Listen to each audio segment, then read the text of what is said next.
From the last video, you remember that the work is equal to the integral of the velocity dot dp. Well, if you think back a little ways, you may remember that we defined a force as a change in momentum with respect to time. So in other words, we can write dp as f dt. So this tells us that work is really the integral of v dot f dt. So if we have a force, so if we have some object that's moving with some velocity v, and then we have a force that's acting on it, if they're in the same direction, we just multiply the two together.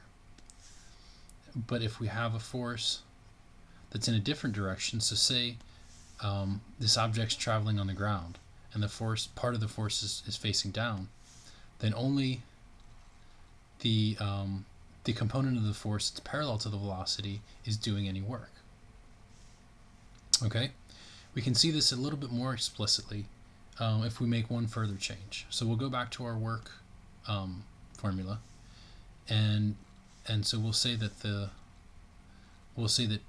recall that v is dr dt. So in other words, we can write the work as the integral of dr dt dot f dt. And now we can cancel out the time derivatives, and so what we end up with is called the work energy theorem, which says the work is equal to the integral of f dot dr. So in other words, the work done on a system is the force acting on it, dotted with the direction, the distance that it's the force is acting on.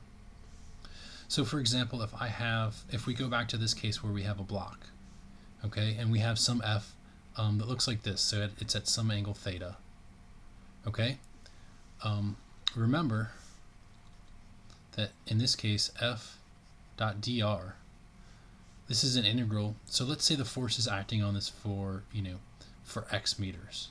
So we go from 0 to x. Well, if the force is constant, then that's just saying that we have f, the x component of it, cosine theta, the integral from 0 to x of dr, which is just fx cosine theta. So in other words, if f had just been in the direction of r and it was constant, in that case the work would just be f times x. Okay, so let's check the unit to make sure this is right. Well, we know work. We already said that it's equal to a change in energy, so this should have units of energy.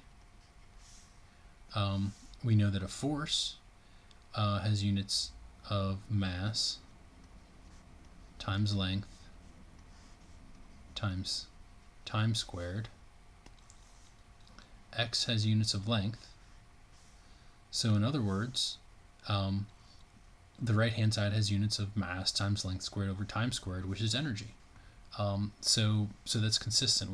We do get something that makes sense. So we see that the units check out. And then we also see that this makes sense kind of intuitively, right? If I was applying a force straight down, I'm not actually moving the block any. And so because I'm not moving the block any, I'm not actually doing any work on the system. But as I start to add more and more of my force going to the right, we see that I'm decreasing theta, and by doing that I'm starting to move it more. And if I move it all the way to the right, then the force, the complete and total force, is going to be adding energy to the system. So this entire picture is self-consistent. And as I mentioned, so this formula here, the integral of f dr is equal to the work done on the system, is what we refer to as the work energy theorem.